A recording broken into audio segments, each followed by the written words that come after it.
You're listening to School Counseling Simplified, a podcast with easy-to-implement strategies for busy school counselors. Here's your host, Rachel Davis from Bright Futures Counseling. You're listening to another episode of School Counseling Simplified. Today I have another very special guest on as part of our expert series, and that is the data expert. As you guys know, I love chatting all things data, which is why I brought Patti on. Patti is the counselor behind Rooted Well, and she has over 18 years of experience, and she has a passion for building proactive, equitable systems of student support on everything from data to trauma-informed practices. She is such a delight to talk to, and I know you're going to love this episode. We talk about how counselors can get started with data, what different types of data can look like, whether that's measuring student progress or measuring the services that you provided. She provides some really practical, helpful strategies that I know you're going to love. Okay, let's go ahead and dive into this episode with Patti. Let's play a little game of Would You Rather, School Counselor Edition. Okay, would you rather spend your weekend planning a group or spend your afternoon sitting in irrelevant PD? Yikes. Or would you rather be the only counselor with no one to collaborate with, or to spend hours searching online for engaging activities? All of these options are pretty bad, right? But unfortunately, they're all too real. But what if I told you I had a solution for you? What if I told you I had access to hundreds of school counseling lessons, groups, and activities, counselor-specific trainings on the topics you need most, and a community of like-minded school counselors to support you? You would say, yes, please. Well, that is what Impact is all about. Impact is my monthly membership for school counselors, and it helps you with all of these things. You get access to hundreds of resources. That's unlimited free downloads. Log in and get what you need right away to every single resource that's in my store. We add new resources each and every month. We're adding a new middle school and elementary resource each month, and some of these are bonus Impact exclusives, meaning that you can get resources just for members. You can request resources that you need and easily search so you can find exactly what you're looking for. And let's talk about the trainings, counselor-specific trainings on the topics you need most. We do these each and every month as part of our Coffee with the Counselor series. Impact members get to join for absolutely free. You earn PD certificates and you get exclusive access to members-only things like the Ultimate Small Group Experience and our Summer Summit Conference. And the community. Y'all, this is possibly my favorite part of Impact. I so look forward to jumping on these calls, to getting to know counselors who are similar to me and also completely different. It's so fun to hear from your experiences and your challenges, and everyone brings a unique perspective to the table. We have an exclusive online community, and we even have a cool app where you can chat with other counselors in these community circles. We have our monthly calls, like I mentioned, twice a month, and we share wins, troubleshoot tough cases, and just talk about what it's like to be a counselor, because so often we're on our own island at our school sites. So if any of that sounds like it's for you, I would love to see you inside Impact. Go to stressfreeschoolcounseling.com/impact to solve all of your counselor problems. And I have a special offer for my listeners. Use code POD at checkout to save 10% off your first month.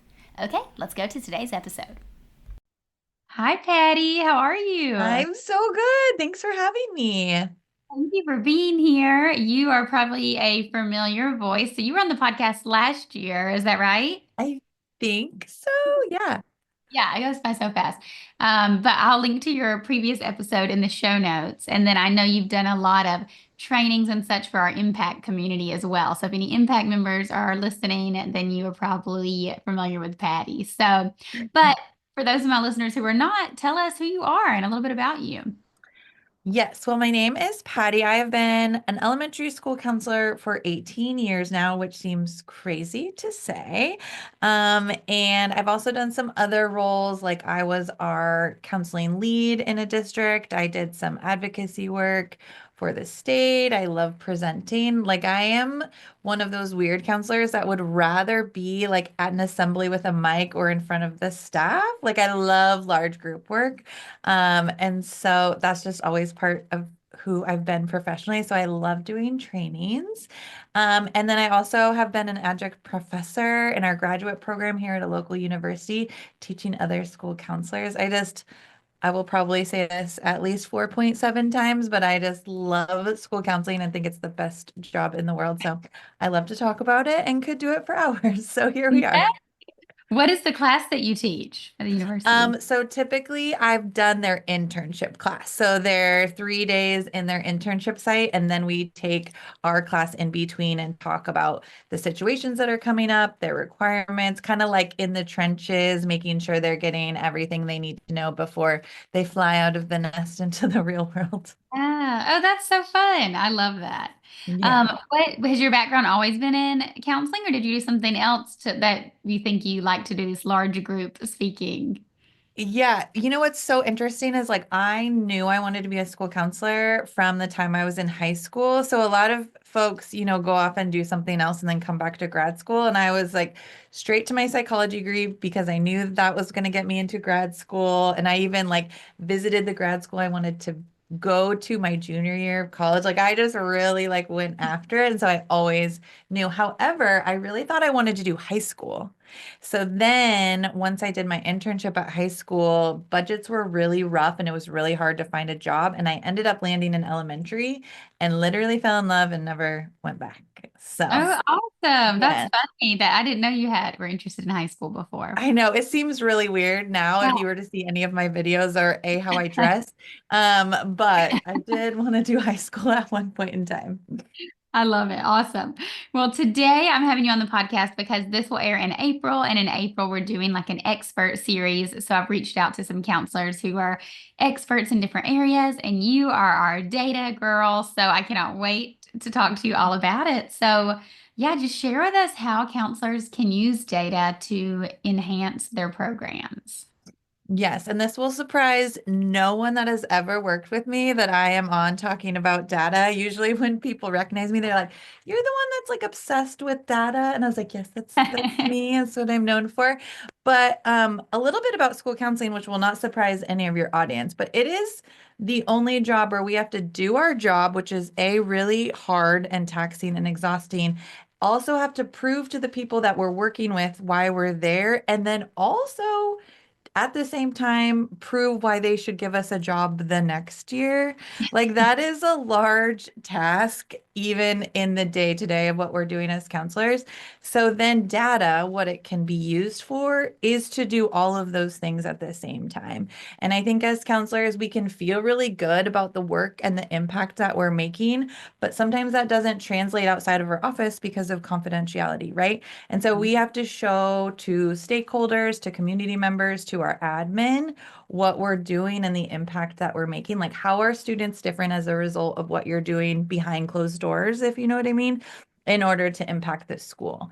Because especially when it comes to budgeting, oftentimes it's like, will the counselor make more impact or will an extra teacher bringing class sizes down make more impact, right? And so we have to show that our work with the entire caseload can really make a huge impact. And I like to say, like, your class sizes might be larger, but my impact on students will make it feel smaller, right? The way we're impacting academic achievement, social emotional careers, all those things will hopefully lessen like what feels like the load of classroom teaching.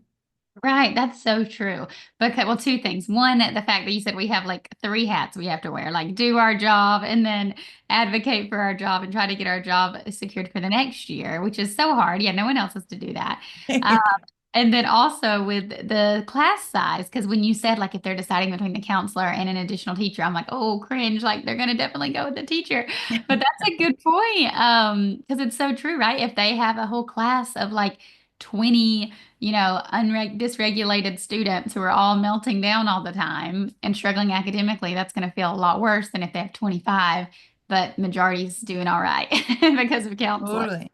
Yeah, I Right. love And then there's like, depending on your school size, there's 20 plus teachers, right? And so they're really looking, and they should be because their job is excruciatingly hard, looking out for their own needs. And then you have this one, usually one little counselor going, my job's important. And yeah, so we have to kind of try to even it out somehow. definitely. Awesome. So what does that look like for counselors, like in a practical way? How can we use data?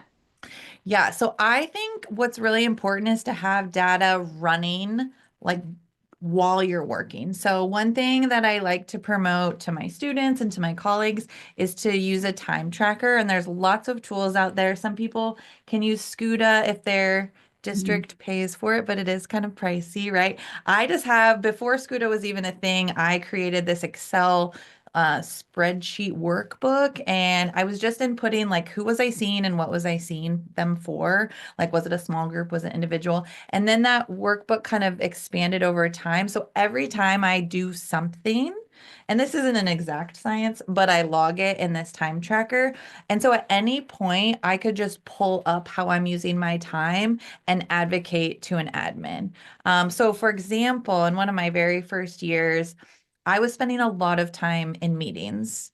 And anyone that works in a school knows there's meetings and then there's meetings about meetings, and it's just a whole rigmarole, right? And so I showed my principal at the time my use of time, and I said, "Do you really want to pay me to be spending like it was like 10% of my total time was in IEP meetings and 504s." And so I said, could I get out of some meetings that don't necessarily pertain to me so that I can focus on direct service to students, staff, and families? And I could have asked that without data, right? But with data, it kind of shows this concrete example that you can't really argue with, right? Right. That makes you feel more confident. I know for a lot of the listeners that probably feel scary to be like, oh gosh, to go ask if I don't have to go to this meeting. So it kind of, I don't know, it gives you the confidence. It kind of backs you up. Like, look, this is the reason why. This isn't just a random request I have. Right. So it not only helps with your what you're doing in the current moment, right? It also helps kind of pave the way for future advocacy as well. And Mhm. also, like, I want to make sure just individually in my own work that I'm making an impact on students. Like if I am spending time attendance, for example, if I'm spending time on a small group for improving attendance, I want to make sure that my time that I'm investing in that is actually getting results, because it always feels good, right? Like you're supporting them, you're problem solving, they feel good coming to your group or whatever intervention you're doing. But I want to make sure it's actually improving attendance so that I know that's time well spent, because everyone knows our to-do list is far too long and we have to move things to the next day every single day. So I just like to make sure I'm like the number one hater of wasting time. So I want to make sure that my time is being used effectively. Yes, I love that. So tell us more about this tool that you have for tracking time. Like, how are you? So you have meetings listed on there, and then are you dividing it between like individual counseling, group counseling? Like, what does it look like? Yeah, so it's probably hard to summarize. It's in Excel. I used to say like that Excel was my boyfriend. I like love Excel. And now with ChatGPT, I spent hours on like classes about Excel, and now you can just say, what formula should I type in to like calculate the number of hours? It's so great, some of the tools we have now that will make doing this a lot easier. But it basically has different spreadsheets, and one spreadsheet I'm just calculating every student contact I have.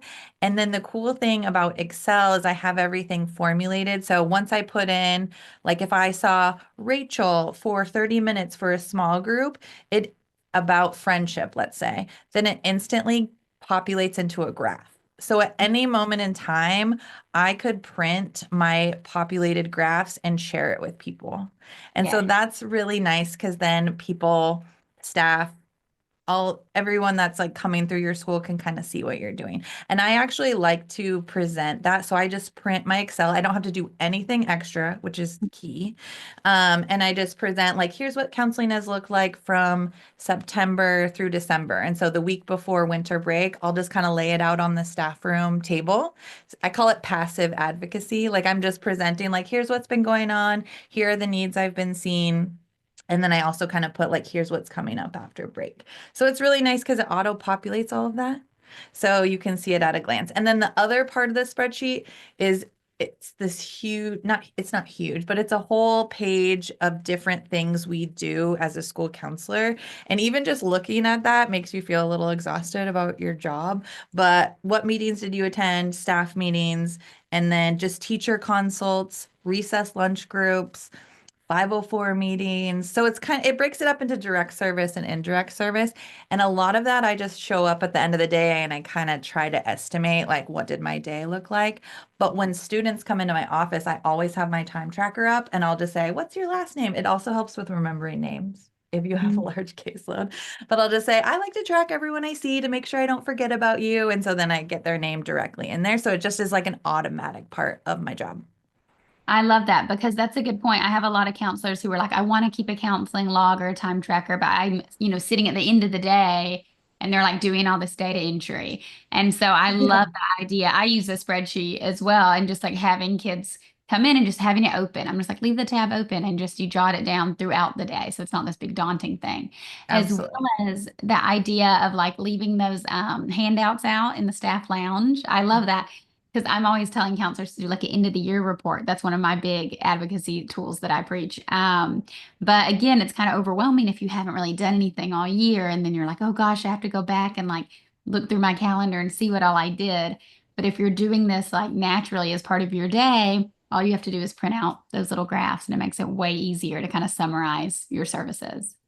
Yeah, I feel like the old way of kind of doing data was you collect it all on papers, right? Or like you're making your log and then all of a sudden someone asks you for it and it takes double the time to go back through. So I love the technology tools we have to just kind of make it automatic, right? And not just with advocacy, but like a lot of counselors do check in, check out, right? And some like tier two behavioral interventions. So they have those behavior tracking point sheets or some sort of point sheet. And I see a lot of counselors with these like file folders that are just huge. And then all of a sudden they have a meeting about said student and they have to go through and calculate it. Whereas I love like just to put a QR code right on the sheet and then you make a Google form. It's super easy and you just scan the sheet at the end of the day, put in their points, and then it automatically makes graphs. So then you don't have to go about like doing an extra step before you have a meeting about that kiddo. And I just love how automatic it can be with some of our tools. Yes. No, I love that. That's so good. What do you have any other tools that you recommend for counselors? I think the Google Forms and Suite is like a really great place to start. It's really user friendly. Busting out a survey or some sort of progress monitoring on your interventions are really great. I like to suggest a lot of schools are using a screener and then they say, well, how do we do progress monitoring? If that screener doesn't have progress monitoring, you can just put the questions into a Google form and send them out every couple of weeks. I like to do that with my small group students, just tracking which social emotional areas we're targeting and whether or not teachers. I don't necessarily do that with the caregivers and the parents, but I will do the teachers and kind of see if they're making progress. So I just love the ease of Google Forms and that it also populates those graphs for you. It just makes it really easy. Yeah, I agree. And if you are sending the behavior surveys to caregivers, I do find it's easier to get a response with a digital, like a link. You can just email them like, hey, can you fill out this link really quick to this survey instead of like sending home the paper and then they like never see it. Yeah, and I actually put like the pre and post survey on the consent form and all of that I do electronically. And just like you said, like I get way more of a return on the consent forms. And so I'm not chasing down making phone calls and then on the data that then I can collect and tailor the group to. So I just love doing everything electronically. It makes it so much easier. I do too. It's so great. Now, what advice would you give to a counselor who's just getting started with data collection? So maybe they're a new counselor, or maybe they've been doing it a while, but they're feeling like hesitant to start with all the technology. Yeah, I think it can be really overwhelming. Like we all know we're supposed to be collecting data, but where to start and where to jump in. I actually think tracking your time is one of the easiest things you can start with because it doesn't take any research on what questions to use. You're just basically collecting data on the stuff that you are already doing and the interventions you are already doing. And then once you start getting in the groove of that, you can start adding those pre-post tests and different items like that. I also love like there are already tools out there and counselors love to like create their own thing because it feels creative, but there's a lot of tools out there. We have a lot of amazing school counselors online that have already done the work. And so our job is already hard enough and stressful. So try to use some of those tools and just get your feet wet a little bit. And then you can start seeing, well, that doesn't work for me or that does, and just make it your own. Hmm. I totally agree. And I love that you mentioned the time tracking versus like the student data because I like to kind of divide that into two as well. Like to tell counselors, okay, you have like your services provided. This is like the time spent with students. That's one way to track data. But then you also have like student progress data using self-assessments, behavior surveys, things like that. So you could just get started with one before adding on the other. And there's even like you can be really creative with data. Like I was just talking to a counselor who was trying to advocate for an increased FTE for her building. Like she was already full time and she was saying how she can't get to her student self-referrals because of how taxed she is. And I said, you should collect data on how many forms, whatever you call them, you Mhm. can't get to in a week. And that is a number of students that you weren't able to see. Like, what if there was an emergency, et cetera, et cetera. And if you were to share those with the most important stakeholders, which are the parents, sometimes they can jump on board and say, hey, we really want our counselor to be able to serve more of our kids. And sometimes they can be a really strong voice for advocating for more FTE for school counselors. Yes, I actually know my friend in California, is a school counselor, and she was part-time, like 3 days a week, I think. And the parents came together and like I think they even like funded her fourth day out of their some kind of like PTA funding or something, which is wild. Yeah. Oh, So that I is was like, remarkable. yeah, I was like, well, you're really loved. Yeah. So, but still, yes, parents are definitely big advocates, especially if they know their child can't be seen because there's not enough time, you know? Right. And that can be really terrifying for an admin or staff too. Mm. Like, what if we missed something and then something happened, right? Like, just that worst case scenario. We want to make sure that none of those issues are falling through the cracks. Right. Oh my goodness. I love this so much, Patty. Well, any final thoughts on data tracking or tips for counselors before we wrap up? One of the things I love doing that I don't often see a lot, and this may be like a veteran school counselor move, but I don't know if you've heard this term, but that our work is slow cooker, not a microwave. Have you heard kind of this? No.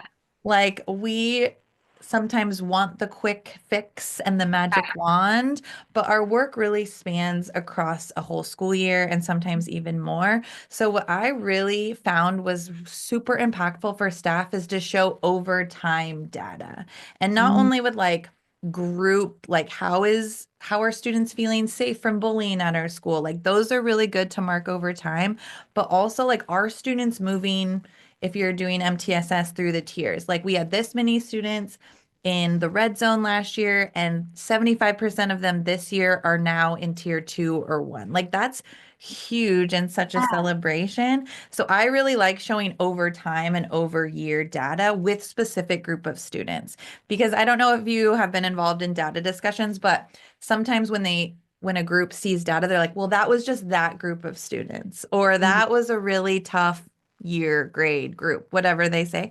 So Right. I like to actually take those students and say, but actually our interventions are working. That might not have felt that way in their fourth grade year, whatever year you're looking at, Yeah. but look at the growth they made in fifth grade. And so it just shows that we're planting seeds and that the harvest is growing and we're being a good slow cooker. I love that. Yeah, I've heard the planting seeds, but the slow cooker, that's cute. I like that. Yeah. Final question. What would you suggest to a counselor if it's not working? If they're like, okay, I'm doing getting the student data and like the group didn't work or this didn't work. What do you recommend for next steps? Yes, to not feel defeated, like that is the point, and to really not take it personally, right? Like that intervention might not have worked because it was a specific group of students or a grade, and just use that as a tool to adapt for next time. And I have learned a lot. I know I said this example in the beginning, but attendance groups, like what do we do? What's effective? And just you adapt each time and I think that's the point of data. They're not all going to be amazingly off the charts, like showed 200% growth, but you can at least assess how your time is being spent. And maybe it's the result is that you shouldn't be spending time doing that. And by having the data, you actually feel good about saying no to that and saying Right. yes to something else. So if a staff member and admin might say, like, why aren't you doing that group anymore? Then you have this data to show, well, it showed it wasn't really effective, so I'm doing this instead. right? And there's lots of places online and on social media to kind of get some creative ideas on interventions, which is a whole new realm that I wish I had when I first started 18 years ago, because there's so many amazing counselor content creators online. So I love following them and getting new ideas. Awesome. Well, thank you so much, Patty. This has been awesome. Where can people connect with you if they want to follow up? Yeah, so I do have a Teachers Pay Teachers store with said Excel time tracker extraordinaire. It's like one of my most popular products on there. It was the first thing I ever posted on there, and now, people just keep buying it. You do have to have a little familiarity with Excel, so but not too much. Like you can still break it up and figure that out. So I am Rooted Well School Counseling on TPT. You can find a lot of school counseling, like foundational stuff there, small group consent forms, and then also some trauma-informed teaching resources. That's like my passion area. So on Instagram, I'm Rooted Well Coaching. So Rooted Well Coaching is pretty much where you can find me. And then on TikTok, it's a little different because there's a little extra content, Taylor Swift, cats, silly things. So on TikTok, I'm Counselor Coach Coffee. And I have loved meeting school counselors on social media. Like I feel like best friends with some of them. We get creative ideas. So that is where you can find me. So fun. Well, we will link to all of that in the show notes so the counselors can connect with you. Thank you for coming on today. It's always so fun to learn from you. Oh, thank you so much, Rachel. Thanks for listening to School Counseling Simplified. You can find the links from today's episode in the show notes. If you'd like to connect with Rachel, she's on Instagram and Teachers Pay Teachers at Bright Futures Counseling. Be sure to subscribe to the podcast so you don't miss any episodes of School Counseling Simplified. Talk to you next week.